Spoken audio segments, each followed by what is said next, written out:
Part એટલે કે સૌથી પહેલો ભાગ જે છે પારદર્શક પટલ. જો આંખની શરૂઆત ક્યાંથી થાય છે તો કે પારદર્શક પટલથી. તો નામ ઉપરથી તમને ખબર પડશે પારદર્શક પટલ એટલે કે પારદર્શક હોય એવું એટલે કે એની અંદર એવું તત્વ ભરેલો થતો આ એવી વસ્તુનું બનેલું હોય છે કે જે પારદર્શક હોય. અને પટલ એટલે તો કે આખો એક ભાગ. તો જો સૌથી પહેલા પારદર્શક પટલ છે એ શું છે તો કે આંખની આગળનો ભાગ છે. આંખની આગળનો પણ કેવો ભાગ તો કે આંખની આગળનો પારદર્શક ભાગ. આ આંખ છે આંખની આગળનો પારદર્શક જે ભાગ છે ઈ ભાગ છે ઈ બહારની તરફ ઉપસેલ હોય છે. કેવો હોય છે જો બહારની તરફ ઉપસેલ એટલે તો હકીકતમાં આમ હોય પણ થોડુંક આવી રીતે ઉપસેલ હોય છે. એટલે આપણે આપણને ખબર છે કે આવી રીતે દેખાશે થોડીક આમ બહારની બાજુ ઉપસેલી હશે. કેને લીધે તો કે પારદર્શક પટલને લીધે. તો પારદર્શક પટલ શું છે તો કે આંખની આગળનો એવો પારદર્શક ભાગ છે કે જે બહારની તરફ ઉપસેલો હશે. પેલો પોઈન્ટ મગજમાં બેસે. ત્યાર પછી હવે આપણે જોઈએ તે ગોળાકાર પાતળો પારદર્શક આંતરત્વચા ધરાવતો ભાગ છે. ગોળાકાર એ તો તમને બધાને ખબર પડે કે આખો ગોળાકાર છે. આ ગોળાકાર પાતળો જો આ એકદમ પાતળો છે. જો આપણે જોયું કે આ ભાગ એકદમ જાડા હતા જ્યારે આ સૌથી પાતળી એવી ત્વચા હતી. તો તે ગોળાકાર પાતળો પારદર્શક આંતરત્વચા એટલે કે એક ત્વચા એક ચામડી જેવું કામ કરે. ગોળાકાર પારદર્શક પાતળો આંતરત્વચા ધરાવતો ભાગ છે.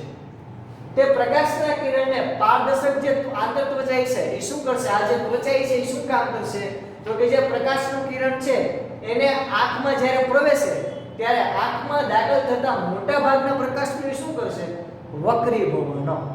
એટલે કે આ જે પારદર્શક પટલ છે આ પારદર્શક પટલ એની ઉપર જેટલો પણ પ્રકાશ પડશે બધા પ્રકાશના નું એમાંથી મોટા ભાગનો જે પ્રકાશ છે એનું શું કરશે તો કે વક્રીભવન. એટલે કે પારદર્શક પટલની બહારની સપાટી દ્વારા મોટા ભાગના પ્રકાશનું શું થશે? વક્રીભવન થશે. તો આ આપણે અત્યારે ભણ્યા પારદર્શક પટલ વિશે. ચાલો હવે આપણે જોઈએ આપણા જે માનવ છે એમાં બીજો ભાગ એટલે કે બીજું જેનું નામ છે કનિનિકા. આ એક એવો પાર્ટ છે કે જે પારદર્શક પટલના પાછળના ભાગમાં આવેલો હોય છે. જે પારદર્શક પટલ છે એના પાછળના ભાગમાં આવેલો હોય છે. જો કનિનિકા એટલે આપણને દેખાય આ. ત્યારબાદ કનિનિકાને આઇરિસ તરીકે પણ ઓળખવામાં આવે છે. કનિનિકા આઇરિસ ક્યાં આવેલું હોય છે પહેલા એનું સ્થાન તમે જોઈ લો. આ કનિનિકા છે પારદર્શક પટલના પાછળના ભાગે આવેલું હશે. જે ઘેરો સ્નાયુમય પડદો, ઘેરો એટલે તો કે એકદમ ઘાટો હોય એવું ઘેરો સ્નાયુમય પડદો એટલે કે સ્નાયુથી બનેલો એક પડદો છે કે જે કનિનિકા છે. કનિનિકા શું છે તો કે ઘેરો સ્નાયુમય પડદો છે જે શું કામ કરે છે એનું મેઇન ફંક્શન શું એનું કામ શું તો કે તે કીકીનું કદ નાનું કે મોટું કરે છે. એટલે તમે ધ્યાનથી જોશો તો તમને ખબર હશે વિદ્યાર્થી મિત્રો કે આપણી આંખો એમાં નાનું તો હવે ગોળાકાર છિદ્ર હોય એની ઉપર આવે ભાગ આવેલો હોય અને આપણી આંખ આવી રીતે આપણે જનરલી દોરતા હોઈએ. તો જે આ જે તમે ઘણીવાર જોશો કે ક્યારેક આંખમાં બહુ ઓછો પ્રકાશ આવતો હોય છે ને ત્યારે વચ્ચેનું જે આ ગોળ છે એ મોટું થઈ અને આવડું મોટું થઈ જતું છે. તમે જોયું હશે. અથવા તો ઘણીવાર વધારે પ્રકાશ આવતો હોય છે તો આ જે વચ્ચેનું જે ગોળ છે એકદમ નાનો થઈ જતું હોય છે. આપણે ઘણીવાર એવું જોયું છે. ઇવન તમે મોબાઈલની ક્લિપ છે એમાં પણ એટલે કે મોબાઈલની જે એડવર્ટાઇઝ આવે એમાં પણ તમે જોયું હશે. તો જે વચ્ચેનો ભાગ નાનો મોટો થાય છે તો એ નાનો મોટો જે ભાગ છે એને એવી રીતે સતત બદલવાનું કામ કોણ કરશે તો કે કનિનિકા. એટલે એક પ્રકારનો જો તમે આંખનો આખો જે લેન્સ હોય કેમેરાનો લેન્સ કે જે એવી રીતે આમ ફોકસ આપણને ખબર છે કેમેરાનો લેન્સ આમ બંધ થઈ ચાલુ થાય બંધ થઈ ચાલુ થાય બંધ થઈ ચાલુ થાય તો એવી રીતે આવી રીતે આમ કનિનિકા છે એ જે કીકી છે એનું કદ નાનું મોટું કરવાનું કામ કરશે. કનિનિકાનો રંગ એ જ આંખનો રંગ દર્શાવે છે. કનિનિકાનો રંગ એ કેનો રંગ દર્શાવે છે? આંખનો રંગ દર્શાવે છે. એટલે કે જો મારી જે આંખ છે આંખમાં તમને બ્લેક કલર આખો દેખાય છે વચ્ચે. ઘણાને આની જગ્યાએ કહેવાય ને ભૂરા કલરનું હશે, ઘણાને લીલા કલરનું હશે, ઘણાને એવું હશે સ્પેશિયલ પ્રકારના લેન્સ પહેરશે તો સફેદ કલરનું હશે. તો એ જે કનિનિકા છે આપણે કેમાં ચેન્જ કરીએ છીએ? કનિનિકામાં. તો જે કનિનિકાનો રંગ છે એ જ આંખનો રંગ દર્શાવે છે. આ કનિનિકાના રંગ અલગ અલગ જગ્યાએ અલગ અલગ પણ હોઈ શકે છે. જેમ કે ઘણાને વાદળી કલરની આંખ હશે, ઘણાને લીલા કલરની આંખ હશે, ઘણાને કથ્થાઈ કલરની આંખ હશે, એટલે કે ભૂરા કલરની આંખ હશે. તો આ રીતે ઘણા બધા કનિનિકાના રંગ વિશ્વમાં જોવા મળે છે માનવમાં. તો આપણે આજે જોયું કનિનિકા વિશે. કનિનિકા આઈ રિપીટ શું છે તો કે પારદર્શક પટલની પાછળના ભાગમાં આવેલો એક ભાગ છે જે ઘેરો સ્નાયુમય પડદો છે. તે શું કામ કરે છે તો કે કીકીનું કદ નાનું કે મોટું કરવાનું કામ કરે છે અને કનિનિકાનો રંગ એ જ આંખનો રંગ દર્શાવે છે. ચાલો હવે આપણે જોશું ત્રીજો અગત્યનો મુખ્ય ભાગ કીકી. આપણે સૌથી પહેલા પારદર્શક પટલ જોયું, ત્યાર પછી આપણે કનિનિકા વિશે સમજ્યા, એટલે કે સૌથી પહેલા આપણે પારદર્શક પટલ વિશે ચર્ચા કરી, ત્યાર પછી આપણે કનિનિકા વિશે સમજ્યા અને હવે આપણે ભણીશું કીકી વિશે. તો આપણે હમણાં જોયું કે કનિનિકા છે ઈ કીકી છે ને કંટ્રોલ કરવાનું કામ કરે, એટલે કે જ્યારે વધારે પ્રકાશ હશે તો ઈ શું કરશે તો કે આમ સંકોચાશે, એટલે કે ઓછો પ્રકાશ આવે, અને જ્યારે ઓછો પ્રકાશ આવશે છે તો કનિનિકા છે આમ વિસ્તરણ પામશે. આ કનિનિકા છે આમ પડદા ખુલી જશે ઓછો પ્રકાશ આવતો હશે ત્યારે. તો કીકીનું શું કામ છે તો કે કનિનિકાની મધ્યમાં આવેલ નાના પરિવર્તનશીલ છિદ્ર. શું કામ પરિવર્તનશીલ તો કે જરૂર પડી એ કીકી છે એ મોટી થશે અને જરૂર પડી કીકી નાની પણ થશે. એટલે કે આપણો આંખનો એકદમ વચ્ચેનો સેન્ટરનો ભાગ સૌથી વચ્ચેનો આવી રીતે છિદ્ર. મેં હમણાં જ તમને કીધું કે જો આપણે કોઈ આવી રીતે આંખ દોરીએ તો આંખમાં જે વચ્ચેનું જે આ છિદ્ર તમને દેખાય, વચ્ચેનું છિદ્ર છે ને કહેવાય કીકી. તો આપણે જોયું છે કે ક્યારેક આંખ ખેંચાય તો એ ફૂલાઈ જાય, મોટું થાય, અને ક્યારેક બહુ પ્રકાશ આવતો હોય તો ત્યારે એ કીકી એકદમ નાની થઈ જાય. તો કનિનિકાની મધ્યમાં આવેલ નાના પરિવર્તનશીલ છિદ્રને શું કહેવાય તો કે કીકી. હવે પ્રકાશ કીકી દ્વારા આંખમાં પ્રવેશે છે. ખાસ વિદ્યાર્થી મિત્રો યાદ રાખજો, પ્રકાશ કેના દ્વારા આંખમાં પ્રવેશે છે? અત્યાર સુધી પ્રકાશ આંખમાં આવ્યો નહોતો. આ પારદર્શક પટલ છે એ પ્રકાશના કિરણને વક્રીભવન કરે છે મોટા ભાગના. કીકી શું કામ કરશે તો કે આ જે કનિનિકા છે ઈ કીકીને કંટ્રોલ કરવાનું કામ કરશે. અને હવે તો કે કીકી છે એમાં જેટલો પ્રકાશ આવશે એ જ પ્રકાશ આંખમાં અંદર પ્રવેશશે. એટલે કે આંખમાં જે પ્રકાશ છે એનું પ્રવેશ દ્વારા શું થયું આપણા માટે? કીકી. તો કીકી આંખમાં પ્રવેશતા પ્રકાશનું નિયંત્રણ કરે છે. ઓબવિયસ વાત છે, કારણ કે પ્રકાશ ક્યાંથી એન્ટર થયો? આંખમાં, કીકી દ્વારા. તો પ્રકાશ કીકી દ્વારા આંખમાં અંદર એન્ટર થશે અને આ પ્રકાશને નિયંત્રણ કરવાનું કામ કોણ કરશે તો કે ઈ પણ કરશે કીકી. હવે કેના દ્વારા એને કંટ્રોલમાં રાખશે, કેના દ્વારા એને નિયંત્રિત કરશે તો કે આ કનિનિકા દ્વારા. કનિનિકા એના કહેવાય ને બોડીગાર્ડ છે. જ્યારે કીકી છે એને એવું લાગે કે વધારે પ્રકાશ આવે છે તો એ કનિનિકાને આમ બંધ કરી દેશે, એટલે કે પડદા રીતે વધારે આવી રીતે સંકોચી નાખશે. તો જ્યારે જો પ્રકાશ વધુ પડશે તો કનિનિકા છે એ કીકીને સંકોચી દેશે, એટલે ઓછો પ્રકાશ અંદર આવશે. જ્યારે કીકીને એવું લાગે કે ઓછો પ્રકાશ આવે છે, મારે વધારે પ્રકાશની જરૂર છે, તો એ શું કામ કરશે તો કે કનિનિકા દ્વારા કીકીનું વિસ્તરણ થશે, એટલે કે આમ પડદો આવી રીતે થોડો પહોળો થશે, એટલે કે વધારે પ્રકાશ અંદર આવી શકે. તો આ થઈ વાત કીકી વિશે. ચાલો હવે આપણે જોઈએ ચોથો ભાગ, એટલે કે ચોથો મુખ્ય ભાગ માનવ આંખનો. એ છે નેત્રમણી. નેત્રમણી કે જેને કહેવાય છે સ્ફટિકમય લેન્સ. ઓકે, નેત્રમણી ક્યાં આવેલું છે તો કે જો આપણે હમણાં જ કીધું અહીંયા નેત્રમણી આવેલું છે. સૌથી પહેલા આપણે ભણ્યા પારદર્શક પટલ, ત્યાર પછી આપણે ભણ્યા કનિનિકા, ત્યાર પછી આપણે ભણ્યા કીકી અને હવે આપણે ભણીશું નેત્રમણી, એટલે કે આપણે આવડો ભાગ ભણીશું નેત્રમણી. તો નેત્રમણી શું છે તો કે કનિનિકાની પાછળ નેત્રમણી આવેલી હોય છે કે જે એક પ્રકારનો બહિગોળ લેન્સ છે. આ કનિનિકા છે એની પાછળની બાજુ જો દેખાય આની વાળો ભાગ છોકરાઓ, આની પાછળની બાજુ કનિનિકાની પાછળના ભાગમાં એક નેત્રમણી આવેલી હોય છે કે જે બહિગોળ લેન્સ જ છે. શું છે તો કે તે પારદર્શક નરમ રેસામય જેલી જેવો પ્રોટીનનો, એટલે કે જેલી જેવો પ્રોટીન, તમે જેલી જોઈ જશે એકદમ પારદર્શક હોય સાવ જેલી, એ જેલી જેવો એક પ્રોટીનનો બનેલો એક આ ભાગ છે, એટલે કે એક પ્રકારનો બહિગોળ લેન્સ જ છે. પણ આપણે કાચનો બહિગોળ લેન્સ જોયો છે એ કૃત્રિમ છે, પણ જ્યારે આ જે નેત્રમણી છે એ કુદરતી પ્રકારનો સ્પેશિયલ બહિગોળ લેન્સ છે કે જે સ્પેશિયલ પ્રકારના પ્રોટીનનો બનેલો હશે. આ જે નેત્રમણી છે એને એના સ્થાન ઉપર જકડી રાખવા માટે હવે તમે જ વિચારો કે જો આ કનિનિકાનો ભાગ છે અને આ નેત્રમણી છે, તો નેત્રમણી એટલે કે આપણો જે આ લેન્સ છે એ લેન્સ કઈ હવામાં તો ઉડતો હોય છે નહીં, તો એને પોતાના સ્થાન ઉપર પકડી રાખવા માટે, એટલે કે આ બેને કનેક્ટ કરવા માટેનું જે સાધન છે એને કહે છે સિલિયરી સ્નાયુ. એટલે કે આપણો જે આ લેન્સ છે એ સિલિયરી સ્નાયુઓ દ્વારા જકડેલો હોય છે. તો સિલિયરી સ્નાયુઓ વડે નેત્રમણીની કેન્દ્ર લંબાઈમાં ફેરફાર કરી શકાય છે.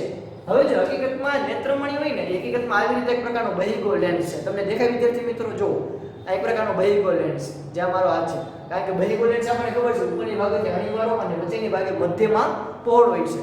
તો જો મારા બંને આવી રીતે ભેગા કરું તો ઉપરની ભાગ અને નીચેનો ભાગ બે પાતળા અને વચ્ચેનો ભાગ પહોળો. તો એક પ્રકારનો બહિર્ગોળ લેન્સ આવી રીતે હશે. હવે તો કે જો ઉપરનો છેડો નીચેના છેડો દોરી બાંધી અને ઉપરને નીચેને બે રીતે આમ ખેંચું તો આ વચ્ચેનો ભાગ છે એ આવી રીતે આમ થઈ જશે. હું ઉપર અને નીચે, આ ઉપર અને નીચેનો ભાગ બે બાજુથી હું કોઈ દોરી બાંધીને બેને આમ ખેંચું તો આ બે ભાગ કેવો થઈ જશે? એકદમ આમ થઈ જશે. ત્યારબાદ હું આવી રીતે મારો એક બહિર્ગોળ લેન્સ છે એને આવી રીતે દબાવું તો આ ભાગ છે એ આવી રીતે જાડો થશે, કારણ કે ઉપરથી પ્રેશર આવ્યું એટલે કે દબાય તો આ ભાગ જાડો થાય. જ્યારે હું ખેંચું બે છેડાને ખેંચું તો એ ભાગ કેવો થશે? પાતળો. તો આપણને ખબર છે કે જ્યારે આ જે લેન્સ છે લેન્સ જાડો કે પાતળો થાય તો એની કેન્દ્ર લંબાઈમાં શું થાય? ફેરફાર થાય. તો આ સિલિયરી સ્નાયુઓ શું કામ કરશે? તો કે નેત્રમણીની કેન્દ્ર લંબાઈમાં ફેરફાર કરશે. એટલે કે સિલિયરી સ્નાયુઓ છે એ આવી રીતે ક્યારેક ખેંચાશે અને ક્યારેક સંકોચશે, જેથી લેન્સ છે એ આવી રીતે જાડા પાતળો થયા રાખશે, જેથી નેત્રમણી એટલે કે આપણા લેન્સની કેન્દ્ર લંબાઈમાં ફેરફાર આવતો રહેશે જરૂરિયાત મુજબ. એટલે કે જેવો પ્રકાશ પડે છે એના ઉપર આ બધું ડિપેન્ડ છે. ત્યાર પછી આપણે જોશું કે નેત્રપટલ પર વસ્તુનું તે વાસ્તવિક અને ઉલટું પ્રતિબિંબ રચે છે. તે નેત્રપટલ પર એટલે કે આ જે આટલો ભાગ છે, જે પડદો છે આખો, ત્યાં એ કેવું પ્રતિબિંબ રચશે? તો કે વાસ્તવિક અને ઉલટું. ઓબ્વિયસ વાત છે કે આ કેવો છે? બહિર્ગોળ લેન્સ છે. આપણે ગયા ચેપ્ટરમાં ભણી ગયા કે બહિર્ગોળ લેન્સ છે એ કેવું પ્રતિબિંબ આપે છે? તો કે ખાલી એક જ કિસ્સામાં આભાસી રચે, તો બાકીના 5 કિસ્સામાં એ વાસ્તવિક અને ઉલટું પ્રતિબિંબ આપે છે. તો અહીંયા આપણને આ જે આંખનો લેન્સ છે, કુદરતી લેન્સ, એ બહિર્ગોળ લેન્સ તરીકે કામ કરશે. એટલે તે આ બાજુએ એટલે કે નેત્રપટલની અંદર એ વાસ્તવિક અને ઉલટું પ્રતિબિંબ રચશે. તો આ થયું આપણું નેત્રમણી. ચાલો હવે આપણે જોઈશું સિલિયરી સ્નાયુઓ વિશે. તો સિલિયરી સ્નાયુ ક્યાં આવેલા છે? તો કે આપણે હમણાં કીધું હતું કે નેત્રમણીને તેના સ્થાન ઉપર જકડી રાખવા માટે આપણે સિલિયરી સ્નાયુઓ છે એનો ઉપયોગ કરીએ છીએ. સિલિયરી સ્નાયુ શું કામ કરશે? તો કે નેત્રમણી અને આ જે કનિનિકાય છે બે વચ્ચે કનેક્શન પૂરું પાડશે. સૌથી પહેલા આપણે ભણ્યા પારદર્શક પટલ, પછી જોયું કનિનિકા, પછી જોયું કિકી અને પછી આપણે જોયું સિલિયરી સ્નાયુ. હવે આપણે જોઈશું જો હવે નેત્રમણીને તેના સ્થાન પર જકડી રાખવાનું કાર્ય કોણ કરશે? તો કે સિલિયરી સ્નાયુ. નેત્રમણીની કેન્દ્ર લંબાઈમાં ફેરફાર કોણ કરી શકશે? સિલિયરી સ્નાયુ. મેં તમને હમણાં જે સમજાવ્યું હતું નેત્રમણી આપણે ભણ્યા ત્યારે કે જે નેત્રમણી છે એક પ્રકારના બહિર્ગોળ લેન્સ તરીકે કામ કરશે. તો આપણે જોયું તો બહિર્ગોળ લેન્સ છે એ કિનારીએથી કેવો હોય? પાતળો અને વચ્ચેના ભાગમાં જાડો. હવે આ ઉપરના અને નીચેના છે બે બાજુ દોરી બાંધું, હવે ઉપરથી નીચે દોરી ખેંચું તો આ જે લેન્સ છે મારો પાતળો થશે અને જે દોરી છે ને હું દબાવું તો આ લેન્સ કેવો થશે? તો કે જાડો થશે. તો આપણો જે નેત્રમણી છે એની જાડાઈમાં ફેરફાર કરશે તો એની કેન્દ્ર લંબાઈમાં પણ શું થશે? ફેરફાર. તો નેત્રમણીની કેન્દ્ર લંબાઈમાં ફેરફાર પણ કોણ કરી શકશે? સિલિયરી સ્નાયુ. તો સિલિયરી સ્નાયુઓ નેત્રમણીની કેન્દ્ર લંબાઈમાં ફેરફાર કરી શકે છે અને નેત્રમણી એટલે કે આપણો જે બહિર્ગોળ લેન્સ છે માનવ આંખનો એને પોતાના સ્થાન ઉપર જકડી રાખે છે. સિલિયરી સ્નાયુઓ છે જ્યારે આરામની સ્થિતિમાં હોય એટલે કે નોર્મલ પોઝિશનમાં હોય, સાવ શાંતિ, તો એ સિલિયરી સ્નાયુઓ છે એ લેન્સને કેવો રાખશે? પાતળો. એટલે કે આપણો જે લેન્સ છે એ કેવો રાખશે? પાતળો. એટલે હું એમ કહી શકું કે સિલિયરી સ્નાયુઓ નોર્મલ સ્થિતિની અંદર એટલે કે આરામની સ્થિતિમાં જે સિલિયરી સ્નાયુઓ છે એ ખેંચેલા છે, આમ ખેંચેલા. એટલે કે આપણો આંખનો લેન્સ કેવો થઈ જાય? પાતળો જ રહે. એટલે કે એની કેન્દ્ર લંબાઈ કેવી હોય? વધુ. પાતળા લેન્સની કેન્દ્ર લંબાઈ વધારે હોય અને જાડા લેન્સ છે એની વક્રતામાં વધારો થાય એટલે એની કેન્દ્ર લંબાઈ પણ વધે. તો પાતળા લેન્સની કેન્દ્ર લંબાઈ કેવી છે? પાતળા લેન્સની કેન્દ્ર લંબાઈ ઓછી કે વધારે? જો લેન્સ જ્યારે પાતળો છે ત્યારે કેન્દ્ર લંબાઈ છે વધુ. તો લેન્સ જ્યારે પાતળો હોય છે ત્યારે એની કેન્દ્ર લંબાઈ વધુ હોય છે કારણ કે એની વક્રતામાં વધારો થાય. તો આંખ દૂરની વસ્તુ જોઈ શકશે. ખાસ યાદ રાખજો વિદ્યાર્થી મિત્રો કે જ્યારે લેન્સ પાતળો હોય ત્યારે દૂરની વસ્તુ જોઈ શકતો હોય, જ્યારે લેન્સ જાડો હોય ત્યારે નજીકની વસ્તુ જોઈ શકતો હોય. આ બે પોઈન્ટ છે એ આ માનવ આંખમાં આગળના ટોપિકની અંદર બહુ અગત્યના છે. બે જ પોઈન્ટ ખાલી યાદ રાખવાના. ક્યાં? તો તો કે સિલિન્ડર સ્નાયુમાં અગત્યના 2 પોઈન્ટ. જ્યાં સિલિન્ડર સ્નાયુઓ છે એ આ નેત્રમણીને જાડા અથવા પાતળા કરવાનું કામ કરશે. જ્યારે આપણો બહિર્ગોળ લેન્સ છે એ પાતળો હોય ત્યારે દૂરની વસ્તુ આપણે જોઈ શકશું, જ્યારે એ જાડો હોય ત્યારે આપણે નજીકની વસ્તુ જોઈ શકશું. તો સિલિન્ડર સ્નાયુઓ સંકોચાય એટલે કે આવી રીતે આમ સંકોચાશે તો લેન્સ છે કેવો બનશે, આમ જો જાડો બનશે. ત્યારે એની કેન્દ્ર લંબાઈ પણ શું થશે, વધશે કે ઘટશે? ત્યારે એની કેન્દ્ર લંબાઈ ઓબવિયસ વાત છે, આ વધે નહીં આવે, કેન્દ્ર લંબાઈ હશે ઘટશે, કેન્દ્ર લંબાઈ ઘટશે. તો કેન્દ્ર લંબાઈ ઘટે તો આંખ છે એ નજીકની વસ્તુ જોઈ શકે છે. ચાલો હવે આપણે ભણીશું રેટિના વિશે એટલે કે નેત્રપટલ. આપણે સૌથી પહેલા પારદર્શક પટલ જોયું, ત્યાર પછી કનિનિકા જોઈ, ત્યાર પછી આપણે ટીકી જોઈ, ત્યાર પછી આપણે નેત્રમણી જોઈ, ત્યાર પછી આપણે સિલિન્ડર સ્નાયુઓ જોયા. હવે આપણે જોશું નેત્રપટલ એટલે કે આ જો તમને પડદો દેખાય છે, પડદો નેત્રપટલ. નેત્રપટલ શું છે તો કે આંખના લેન્સની પાછળ, આંખનો જે આ લેન્સ છે એની પાછળ એટલે કે આંખના ડોળાની પાછળ આવેલો એક ભાગ છે, એક પડદો છે જેને નેત્રપટલ કહેવાય છે. આ બહિર્ગોળ લેન્સ દ્વારા જે પ્રતિબિંબ રચાય કેવું રચાય છે તો કે આપણને ખબર છે કે વાસ્તવિક અને ઉલટું. આ વાસ્તવિક અને ઉલટું પ્રતિબિંબ છે એને ઝીલવા માટે કંઈક પડદો તો જોઈ. આપણે ગયા ચેપ્ટરમાં ભણ્યા હતા કે વાસ્તવિક અને ઉલટું પ્રતિબિંબ છે એ સફેદ પડદા ઉપર અથવા તો કોઈ પણ પ્રકારના પડદા ઉપર જ ઝીલી શકાય છે. તો આ બહિર્ગોળ લેન્સ દ્વારા તમને જે વાસ્તવિક અને ઉલટું પ્રતિબિંબ મળ્યું એ ક્યાં ઝીલાય છે તો કે આ નેત્રપટલ જેવો એક પડદો આવેલો છે કે જે આંખના ડોળાની પાછળ, આંખના લેન્સની પાછળ આવેલો છે. ત્યાં આ વાસ્તવિક અને ઉલટું પ્રતિબિંબ ઝીલાય છે. આ નેત્રપટલ અત્યંત નાજુક પડદો છે. ઓબવિયસ વાત છે કે આ કેવો છે, એકદમ નાજુક પડદો.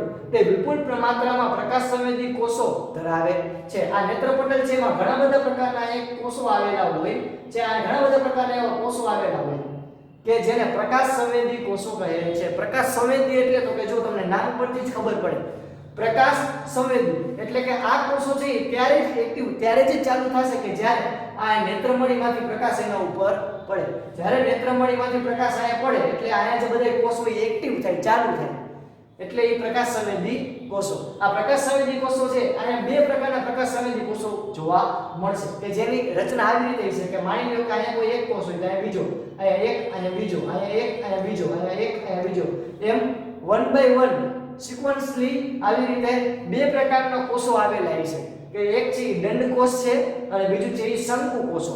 દંડ કોષો કેને કહેવાય તો કે ફોર એક્ઝામ્પલ આજે આપણી પાસે નાણાનું ડોટ કરવું એ દંડ કોષ છે તો એ શું કામ કરશે તો કે પ્રકાશની તીવ્રતા પ્રત્યે સંવેદી હોય એટલે કે કેવડો પ્રકાશ આવે છે એના ઉપર આ કોષ છે એ ડિપેન્ડ રાખશે એટલે કે એક્ટિવ થશે એટલે કે પ્રકાશની તીવ્રતા પ્રત્યે સંવેદી હશે. જ્યારે શંકુ કોષો છે જેમ કે આ જો આ લીલા દર્શાવીને શંકુ કોષ કહું તો એ શંકુ કોષ છે એ પ્રકાશના કલર પ્રત્યે એટલે કે રંગ પ્રત્યે સંવેદી હશે. એટલે કે આપણે આંખમાં જે પ્રકાશ આવ્યો એ કેવો પ્રકારનો પ્રકાશ છે એના ઉપર એ સંવેદી હશે. તો આપને ખબર પડી ગઈ છે વિદ્યાર્થી મિત્રો કે ઘણાને એવા રોગ હોય અથવા તો ઘણાને કોઈ કલર ન દેખાતો હોય તો એમાં ક્યાં પ્રોબ્લેમ હશે? વેરી ગુડ, આ શંકુ કોષો છે એનામાં કંઈક પ્રોબ્લેમ હશે કે જેથી એ રંગ જોઈ શકતા હશે નહીં. તો આઈ રિપીટ, નેત્રપટલ છે કેટલા પ્રકાર, બે પ્રકારના કોષ ધરાવે છે, એક શંકુ કોષ અને એક દંડ કોષ. દંડ કોષ છે પ્રકાશની તીવ્રતા પ્રત્યે એટલે કે કેટલો પ્રકાશ સ્ટ્રોંગ છે એના ઉપર આધારિત છે, જ્યારે શંકુ કોષો છે એ પ્રકાશના રંગ પ્રત્યે સંવેદી છે. હવે તો પ્રકાશની હાજરીથી આ જે કોષ છે એ સક્રિય બને એટલે કે એટલે જ આના નામે પ્રકાશ સંવેદી. પ્રકાશ સંવેદી એટલે તો કે પ્રકાશ જ્યારે એના ઉપર પડે તો જ એક્ટિવ થાય, બાકી કેવા રહે? ચાલુ રહે એટલે કે એક્ટિવ રહે નહીં, ડીએક્ટિવેટ હોય. વિદ્યુત સંદેશા ઉત્પન્ન કરે. આ નેત્રપટલની અંદર જે આ કોષો આવેલા છે એ એક છે પ્રકાશની તીવ્રતા પ્રત્યે, એક છે પ્રકાશના રંગ પ્રત્યે સંવેદી હોય છે કે જે વિદ્યુત સંદેશા ઉત્પન્ન કરે એટલે કે ઇલેક્ટ્રિક સિગ્નલ જનરેટ કરે છે અને એ કેને આપશે તો કે આ દ્રષ્ટિ ચેતાને આપશે. આયા જે વિદ્યુત સિગ્નલ જે જનરેટ થયો, વિદ્યુત સિગ્નલ, ઇલેક્ટ્રિક સિગ્નલ જે જનરેટ થયો, વિદ્યુત સંદેશા એ અહીંથી ક્યાં જશે તો કે આ વિદ્યુત સંદેશા છે એ દ્રષ્ટિ ચેતા ઉપર જશે. હવે આ દ્રષ્ટિ ચેતા શું કામ કરશે તો કે દ્રષ્ટિ ચેતા છે એ આ બધા સિગ્નલને મગજ સુધી પહોંચાડવાનું કામ કરશે. ચાલો હવે આપણે જોઈશું દ્રષ્ટિ ચેતા. હમણાં જ આપણે વાત કરી હતી દ્રષ્ટિ ચેતા વિશે. એ શું કામ કરશે તો કે તે વિદ્યુત સંદેશા છે કે ક્યાંથી જનરેટ થઈ છે? તો કે આ જે નેત્રપટલ છે એમાં દંડકોષો અને શંકુકોષો આવેલા છે. એક પ્રકાશ પ્રત્યે સંવેદી છે એટલે કે તીવ્રતા પ્રત્યે અને એક રંગ પ્રત્યે. આ નેત્રપટલના કોષો દ્વારા જે વિદ્યુત સંદેશો ઉત્પન્ન થયા એ દૃષ્ટિચેતા છે એ મગજ સુધી પહોંચાડવાનું કામ કરશે. મગજ છે એ આ જે સિગ્નલ છે એને ગ્રહણ કરી અને પ્રતિબિંબ છે એને સીધું કરી અને આપણને દેખાડશે કે જેથી આપણને પ્રતિબિંબની ઓળખ થાય છે. તો તમે વિચાર કરો કે આપણું મગજ કેટલી સ્પીડમાં આપણી સામે જે કંઈ વસ્તુ દેખાય એને સીધી દેખાડે છે. હકીકતમાં આપણને જેટલી પણ આ દુનિયામાં વસ્તુ દેખાય બધી ઉલટી દેખાય છે, કારણ કે આપણે અહીંયા બહિકોણ લેન્સ આવેલો છે એટલે કે અહીંયા આપણને ઉલટું પ્રતિબિંબ મળે છે. પણ દૃષ્ટિચેતા છે એ ફટાફટ વિદ્યુત સંદેશાને મગજ સુધી પહોંચાડે છે અને મગજ છે એ આપણને બધી જેટલી પણ ઇમેજ દેખાય એ બધું આપણને સીધું દેખાડે છે. તો વિચાર કરો કે મગજ કેટલી સ્પીડમાં કામ કરતું હશે. ત્યાર પછી આપણે જોઈએ તરલ રસ. કને કહેવાય તરલ રસ? તો કે પારદર્શક પટલ એટલે કે આગળનો ભાગ પારદર્શક પટલ અને આ આંખનો લેન્સ છે એની વચ્ચેનો જે આ ભાગ છે એ વચ્ચેના ભાગ છે એને કહેવાય તરલ રસ. શું કહેવાય? તરલ રસ. જે વક્રીભૂત કિરણને નેત્રપટલ પર કેન્દ્રિત કરે છે. એટલે કે અહીંયાથી જે વક્રીભવન પામેલા કિરણ છે એને નેત્રપટલ ઉપર વધારે કેન્દ્રિત થાય એમાં મદદરૂપ કરવામાં કોણ કામ કરશે? તરલ રસ. આ ઉપરાંત તે અંદરનું દબાણ નિયંત્રિત કરે છે. એટલે કે આંખની અંદરનું દબાણ છે એને નિયંત્રિત કરવાનું કામ પણ કોણ કરે છે?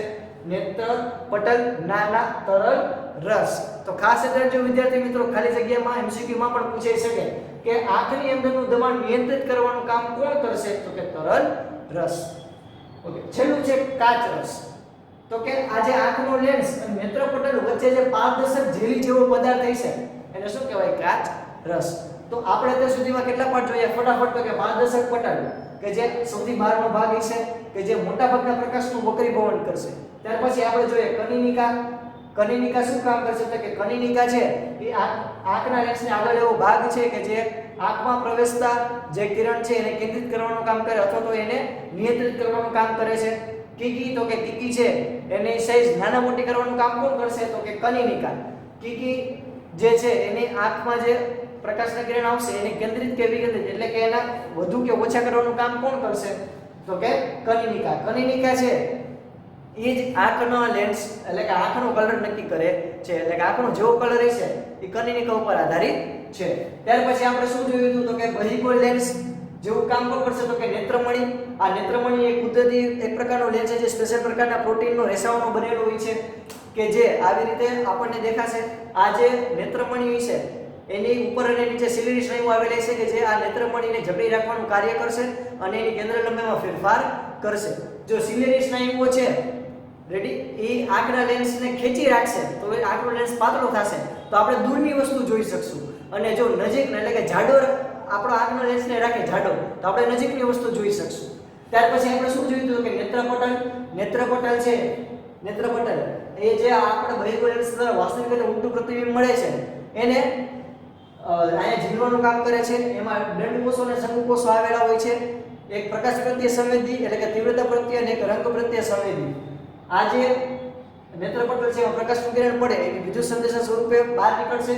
એને દૃષ્ટિચેતા છે એ મગજ સુધી પહોંચાડવાનું કાર્ય કરે જેથી આપણે પ્રતિબિંબને ઓળખી શકીએ.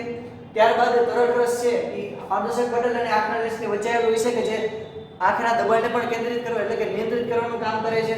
અને આંખના લેન્સ અને નેત્રપટલની વચ્ચેનો ભાગ છે કે જે જેલી જેવો પદાર્થ હશે તે કાચરસ તરીકે કામ કરે છે. તો આજે અહીંયા આપણો માનવ આંખનો ટોપિક પૂરો થયો.